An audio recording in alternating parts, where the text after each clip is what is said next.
आकाशशाही नहीं चलेगी, नहीं चलेगी, नहीं चलेगी। कांग्रेस जिंदाबाद, जिंदाबाद, जिंदाबाद, युवा कांग्रेस जिंदाबाद, जिंदाबाद, जिंदाबाद, पारस्परिक जिंदाबाद, जिंदाबाद, जिंदाबाद, युवा शक्ति जिंदाबाद, जिंदाबाद, जिंदाबाद, पारस्परिक जिंदाबाद, जिंदाबाद, जिंदाबाद, युवा शक्ति जिंदाबाद। जिंदाबाद, जिंदाबाद। जो पेपर लीक हुआ उसके लिए जो खामियाजा है उन्हीं बच्चों को भुगतना पड़ रहा है, उन्हीं लाखों जो परिवार के सदस्य हैं उनको भुगतना पड़ रहा है। अगर कांग्रेस आवाज नहीं उठाएगी तो फिर कौन आवाज उठाएगा? प्रिंसिपल ऑपोजिशन पार्टी है, और प्रिंसिपल ऑपोजिशन पार्टी जो होती है उसका काम होता है कि जो भी गलत चीज सरकार में हो रही है उसको उठाना। मैं हर कार्यकर्ता की पीड़ा के साथ हूँ। कांग्रेस पार्टी का हर कार्यकर्ता हिमाचल प्रदेश में कहीं भी होगा, उसके साथ गलत हो रहा है तो कहीं ना कहीं मेरी आत्मा की संवेदना, मेरी आत्मा उसके साथ खड़ी है। आप अगर बेरोजगार यात्रा की बात कर रहे हैं तो उसकी रणनीति तैयार हो रही है। बेरोजगार यात्रा जरूर निकाली जाएगी, और बेरोजगार संघर्ष यात्रा, मेरे पिताजी ने रोजगार संघर्ष यात्रा जो निकाली थी बेरोजगारों के लिए, उसके ये आशीर्वाद भी मानता हूं मैं। करीबन 10 साल पहले मेरे पिताजी ने रोजगार संघर्ष यात्रा जब की थी तो पूरे हिमाचल में मैं उनके साथ गया था। तो कहीं ना कहीं मुझे लगता है कि ये एक लोगों से जुड़ा हुआ मामला। पार्टी के युवा कांग्रेस के कार्यकर्ता यहाँ 17 तारीख से बैठे हैं, और यहाँ पे उनकी कुछ डिमांड रही हैं। पुलिस जो पेपर लीक हुआ है उसके चलते, और पुलिस पेपर लीक के चलते जो डिमांड थी उसके चलते ही वो काफ़ी दिन से यहाँ बैठे हैं, पर उनसे कोई भी मिलने यहाँ नहीं पहुँचा। ना तो कोई एसडीएम, ना डीसी साहब, ना एसपी साहब, ना कोई अधिकारी। जब इतने दिन तक कोई अधिकारी नहीं पहुंचता तो कहीं ना कहीं युवा कांग्रेस के जो कार्यकर्ता हैं उनमें रोष था, और आज युवा कांग्रेस के कुछ कार्यकर्ताओं ने यहाँ पे पुतला जलाया, और पुतला जलाने के अपराध में इन्होंने इनको यहाँ लेके आए हैं और मेडिकल के लिए लेके गए थे, वापस लेके आए। मेरा मानना था कि मैं सबसे आके मिलूं और सबसे आके कम से कम, क्योंकि कांग्रेस के कार्यकर्ता हैं और लोगों की डिमांड के लिए लड़ रहे हैं, और डिमांड जो है वो एक ऐसी नेक डिमांड है कि जिसके अंदर लाखों परिवार, मतलब लाखों सदस्य परिवार के और जो जुड़े हैं, जिनके बच्चों ने पुलिस का पेपर दिया और जो पेपर लीक हुआ, और आज जो पेपर लीक हुआ उसके लिए जो खामियाजा है उन्हीं बच्चों को भुगतना पड़ रहा है, उन्हीं लाखों जो परिवार के सदस्य उनको भुगतना पड़ रहा है। उसके लिए युवा कांग्रेस जो है वो पूरे हिमाचल प्रदेश में बैठी हुई है। यहाँ पे भी ये 17 तारीख से बैठे हैं, और इनकी कम से कम जो लोग यहाँ पे इतने दिन से एक तपस्या कर रहे हैं, उनकी हौसला अफजाई करने के लिए मैं यहाँ पे आया, क्योंकि बतौर कांग्रेस पार्टी का कार्यकर्ता मुझे भी यहाँ पे आना है। पार्टी ने जिम्मेवारी दी हुई है और बड़ी जिम्मेदारी पे बिठाया है, पर जब तक हम छोटी जिम्मेदारी नहीं देखेंगे और कार्यकर्ता की पीड़ा नहीं समझेंगे तब तक कोई भी जिम्मेदारी बड़ी भी पूरी नहीं होती। तो कार्यकर्ताओं की जिम्मेदारी निभाना एक नेता का फर्ज है, और अपने सारे कार्यकर्ता चाहे वो कहीं से भी हैं, जिले के किसी भी कंस्टिट्यूंसी से हैं, वो यहाँ बैठे हैं। उनकी पीड़ा को देखते हुए मैं यहाँ पहुंचा। सीएम जयराम ठाकुर का कहना है कि कांग्रेस सिर्फ पेपर लीक मामले पर राजनीति कर रही है, क्या कहेंगे? देखिए, कोई भी आवाज उठाएगा तो उसको राजनीति से जोड़ना भी ठीक बात नहीं है।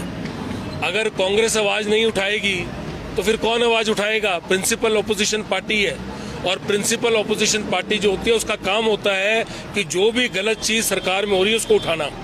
और पार्टी जब अंग्रेजों का राज भी था और जब भारतवासी आवाज उठाते थे तो अंग्रेज भी यही कहते थे कि ये जो आवाज उठा रहे हैं राजनीति कर रहे हैं, राजनीति नहीं कर रहे, ये बेचारे अपना काम कर रहे हैं। ये नागरिक होने का, एक हिंदुस्तानी होने का, एक हिमाचली होने का फर्ज अदा कर रहे हैं। देखिए, युवा कांग्रेस ने एक बहुत अच्छी पहल की। कांग्रेस ने भी, हर सीनियर लीडर ने इसको हर जगह उठाया।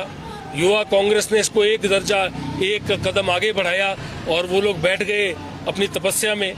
तो कांग्रेस पार्टी इसको उठा रही है, निरंतर उठा रही है, हर प्लेटफॉर्म पे उठा रही है, और आगे भी जाके उठाएगी। देखिए, मैंने दोबारा आपको बोला मिलन जी कि पुतला दहन जो है उसके पीछे जाना पड़ेगा। 17 तारीख से लोग बैठे हैं, 17 तारीख से उनसे मिलने कोई नहीं आ रहा है, कोई अधिकारी उनसे मिलने नहीं आया है। आज आप देखिए तारीख 25 हो गई है, तो अगर 8 दिन 9 दिन से लोग बैठे हैं और तपस्या कर रहे हैं और कोई मिलने नहीं आया, तो कहीं ना कहीं उनका जो गुस्सा है वो फूटेगा। और अगर उस गुस्से के अंदर उन्होंने पुतला फूका है तो गवर्नमेंट को, सरकार को ये देखना चाहिए था कि 9 दिन हो गए उनको बैठे हुए, आप एक तरफ उनको पूछ नहीं रहे हैं, और आज वो जब अपने रोष में पुतला फूक रहे हैं तो आप उनको अंदर कर रहे हैं, और अंदर करके उनका मेडिकल करा रहे हैं, और उनको पुलिस स्टेशन के अंदर ठोका हुआ है आपने, उसको पुलिस स्टेशन के अंदर खड़ा किया। तो मैं हर कार्यकर्ता की पीड़ा के साथ हूँ। कांग्रेस पार्टी का हर कार्यकर्ता हिमाचल प्रदेश में कहीं भी होगा, उसके साथ गलत हो रहा है तो कहीं ना कहीं मेरी आत्मा की संवेदना, मेरी आत्मा उसके साथ खड़ी है। और जहां जाके थल पे खड़ा होना होगा, जहां जाके उनकी लड़ाई लड़नी होगी, जहां उनकी आवाज को बुलंद करना होगा, वहां मैं कभी भी पीछे नहीं हटूंगा, सबसे आगे बढ़ के काम करूंगा। देखिए, अगर कार्रवाई उचित होती तो अभी तक कुछ ना कुछ निकल के और आता। कार्रवाई जरूर हो रही है, पर कांग्रेस पार्टी की डिमांड थी कि सीबीआई कार्रवाई हो, इन्होंने सीबीआई को दे दी। कांग्रेस पार्टी की डिमांड है कि जो लोग सबसे ऊपर बैठे हैं, पुलिस का ही पेपर लीक हुआ, पुलिस ही उसकी कार्रवाई कर रही है, अब वो कार्रवाई सीबीआई को दी है, पर लोग तो वही बैठे हुए हैं। तो कांग्रेस पार्टी की डिमांड थी कि वो जो लोग बैठे हैं उनके कहीं ना कहीं उनका जो इतना बड़ा वर्चस्व है, तो उनके लिए उनकी डिमांड थी। उस डिमांड को भी देखना चाहिए, सुनना चाहिए, इन लोगों को बात करनी चाहिए। इन लोगों को कम से कम आके कोई अफसर बात करेगा, अपनी बात रखेगा, तभी लोगों से अपनी बात कर पाएगा। अभी तो सिर्फ एक डिमांड लोग जो अपनी उजागर कर रहे हैं, अपनी जो तपस्या कर रहे हैं, आप आके अपनी बात रखते, इनसे बात करते। बुराई ये नहीं है कि आप लोगों ने कोई चीज गलत हुई, गलत के लिए आपका क्या स्टेप है। कई बार स्टेप एक होता है वो सही नहीं होता, आप दूसरा स्टेप लेते हो, दूसरा नहीं होता आप तीसरा स्टेप लेते हो, पर बातचीत तो होनी चाहिए। कोई अगर बैठ गए हैं यहाँ पे धरने पे, अपनी तपस्या कर रहे हैं, उन लोगों के लिए तपस्या कर रहे हैं जिन लोगों ने जो पेपर लीक जिनका हुआ, जो लाखों सदस्य परिवार के, उनके लिए तपस्या कर रहे हैं, तो कहीं ना कहीं आपको बातचीत तो करनी चाहिए। बातचीत नहीं हो रही है, एक तरफा तपस्या हो रही है, सरकार की तरफ से कोई बातचीत नहीं हो रही है। आज उसी का खामियाजा हमारे कार्यकर्ता भुगत रहे हैं, आज उसी के खामियाजे की वजह से कार्यकर्ता अंदर है। देखिए, जब कार्यकर्ता अंदर होगा तो उसकी अपनी भावना तो होगी। सरकार जब बैठी हुई है, सरकार, पुलिस सरकार को रिपोर्ट करती है, होम डिपार्टमेंट को रिपोर्ट करती है, होम डिपार्टमेंट जो है मुख्यमंत्री साहब के पास है, सरकार के पास है, तो कहीं न कहीं सरकार की अनुमति होगी कि इनको अंदर कर दो, तभी अंदर हुए हैं। सरकार की अनुमति नहीं होगी तो अंदर नहीं होंगे।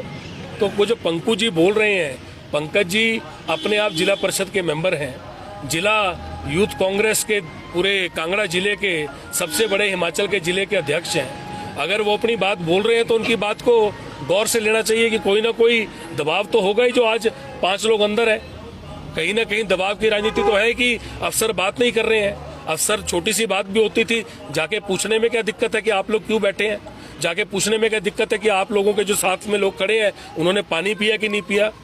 कम से कम पानी तो पूछ ही लेता है। घर में अगर कोई ऐसे भी आता है तब भी पानी पूछते हैं। आज जो लोग फास्ट पे बैठे हैं, जो लोग तपस्या पे बैठे हैं, उन लोगों को मत पूछिए, उन्होंने तो बेचारों ने कुछ खाना नहीं है, कुछ पीना नहीं है, पर जो साथ में खड़े उनको तो पूछ लीजिए। तो संवेदना नहीं है, सरकार के अंदर आत्मा नहीं है, कहीं ना कहीं आत्मा की कमी है, कहीं ना कहीं संवेदना की कमी है, कहीं ना कहीं उनका जो विचार है वो गलत हो गया प्रदेश के लिए, और इस चीज को लोग भी मान रहे हैं और आप लोग भी इसको फील कर रहे हैं। 4-0 का जो रिजल्ट 4-5 महीने पहले आया था, 4 जगह पे ये जो आपके इलेक्शन हुए थे, बाई इलेक्शन हुए थे, 4 जगह पे हुए थे और चारों जगह पे बीजेपी हारी और कांग्रेस जीती। वो इसी का परिणाम है। और आने वाले कुछ दिनों में विधानसभा के चुनाव है, आप लोग देखेंगे कि एक तरफा कांग्रेस पार्टी की जीत इसलिए नहीं होगी कि कांग्रेस पार्टी के साथ ही लोग खुश हैं, इसलिए भी नहीं होगी कि सारों की मंशा ये है कि हमने कांग्रेस को ही लाना है, इसलिए भी होगी कि लोगों को, ये लोग इस टाइम भाजपा को हटाना चाहते हैं और कांग्रेस को लाना चाहते हैं। विकल्प कांग्रेस है।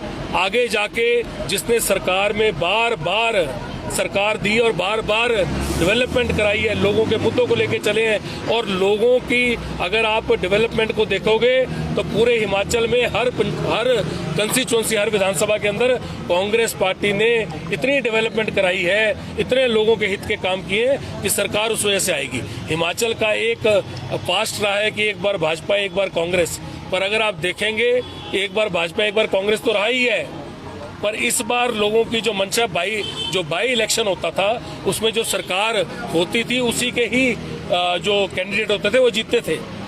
बड़ा कम ऐसा हुआ है कि एक आधा कैंडिडेट किसी और अपोजिशन का जीतता था। ये पहली बार है कि चारों की चारों सीटें लोगों ने, सरकार भाजपा की बैठी है और भाजपा की सरकार बैठी हुई की चारों की चारों सीटें लोगों ने कांग्रेस पार्टी को दे दी है। समझ सकते हैं आप कि लोग कितने परेशान हैं इस भाजपा सरकार से।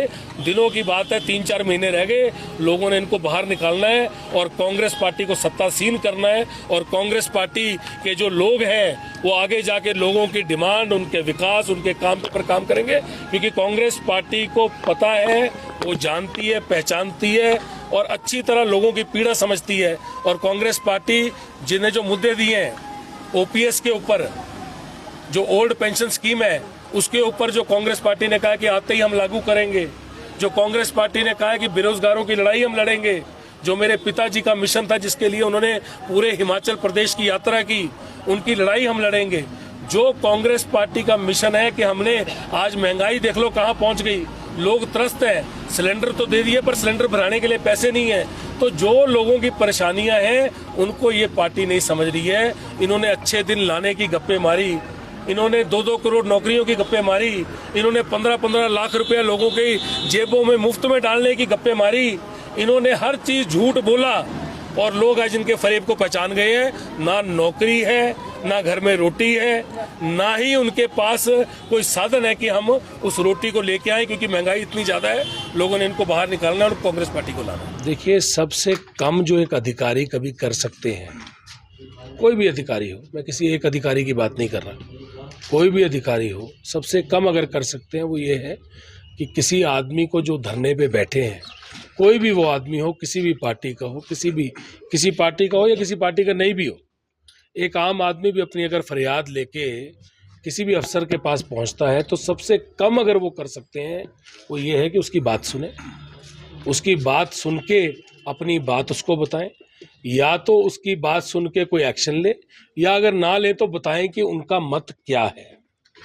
सबसे बुरा अगर कोई कर सकते हैं तो वो ये कर सकते हैं कि उनको बैठा हुआ देख के उनको बिल्कुल नज़रअंदाज कर दिया जाए, उनकी बात ना सुनी जाए, उनसे चर्चा ना की जाए, उनको देख के अनदेखा कर दिया जाए। तो उससे ज़्यादा पेनफुल और उससे ज़्यादा शर्मनाक बात दूसरी कोई किसी के लिए नहीं हो सकती। उससे ज़्यादा दुखद बात किसी नागरिक के लिए नहीं हो सकती। और उस आदमी के लिए ये शर्मसार होने वाली बात है जो आदमी बैठा है अपनी फरियाद लेके और कोई उसको तवज्जो नहीं दे रहा। मुझे लगता है कि हर अफसर, हर एक अधिकारी को इस ऐसी संवेदनशील चीज़ के बारे में उनके दिल में ऐसी संवेदना भी होनी चाहिए कि कोई अपनी फरियाद लेके आया है, सही है गलत है, उसका निर्णय वो खुद लें, पर बात ज़रूर सुनें। आप अगर बेरोज़गार यात्रा की बात कर रहे हैं तो उसकी रणनीति तैयार हो रही है। बेरोज़गार यात्रा ज़रूर निकाली जाएगी और बेरोज़गार संघर्ष यात्रा, मेरे पिताजी ने रोज़गार संघर्ष यात्रा जो निकाली थी बेरोज़गारों के लिए, उसके ये आशीर्वाद भी मानता हूं मैं कि हमारी पार्टी ने, श्रीमती सोनिया गांधी जी ने, श्री राहुल गांधी जी ने, श्रीमती प्रियंका गांधी जी ने और पार्टी के जितने शीर्ष नेतृत्व है, राजीव शुक्ला जी जो कि हमारे इंचार्ज हैं, उन सब ने ये बैठ के निर्णय लिया और हमें ये यात्रा करने के लिए कहा गया है। पार्टी निर्धारित कर रही है इसका प्लान और जैसे ही पार्टी का प्लान रेडी हो जाएगा हमें बता दिया जाएगा कि आपने किस तरह से करनी है, हम उस यात्रा पे निकल जाएंगे। क्योंकि रोज़गार की बात है, मेरे दिल से जुड़ा हुआ ये एक ऐसा मामला है जिसके साथ मैंने अपने जीवन के पिछले 15-20 साल अपने पिताजी को लड़ते हुए और इसके ऊपर काम करते हुए देखा है। तकरीबन 10 साल पहले मेरे पिताजी ने रोज़गार संघर्ष यात्रा जब की थी तो पूरे हिमाचल में मैं उनके साथ गया था। तो कहीं ना कहीं मुझे लगता है कि ये एक लोगों से जुड़ा हुआ मामला है, लोगों की ज़िंदगी से जुड़ा हुआ मामला है। कहीं ना कहीं लोगों आने वाला जो भविष्य है जो लोगों का है वो इस टाइम बिल्कुल उनको अंधेरा नज़र आ रहा है, उससे जुड़ा हुआ मामला है। जो एक बच्चा कॉलेज में पढ़ रहा है और आगे जाके उसको ये नहीं पता कि मेरे जीवन में क्या होगा, पहले ही लाखों बेरोजगार, तकरीबन 12 लाख हिमाचल प्रदेश की आबादी जो है तकरीबन 70 लाख है, और उसमें से 12 लाख तो बेरोजगार हैं, जो कि लिखित रूप में गवर्नमेंट ने जो आंकड़ा दिया है।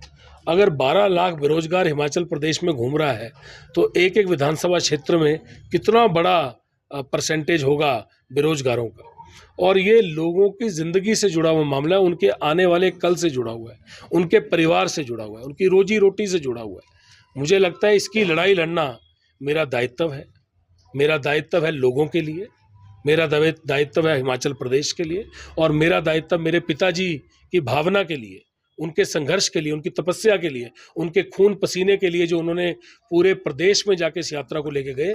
और कहीं ना कहीं मेरे पिताजी हमेशा इस चीज़ को मानते थे कि सबको इकट्ठे रोजगार नहीं दिया जा सकता, पर वो अपने महकमे में इतनी नौकरियां निकालते थे और पूरे हिमाचल प्रदेश में वो हज़ारों लोगों को रोजगार देते थे।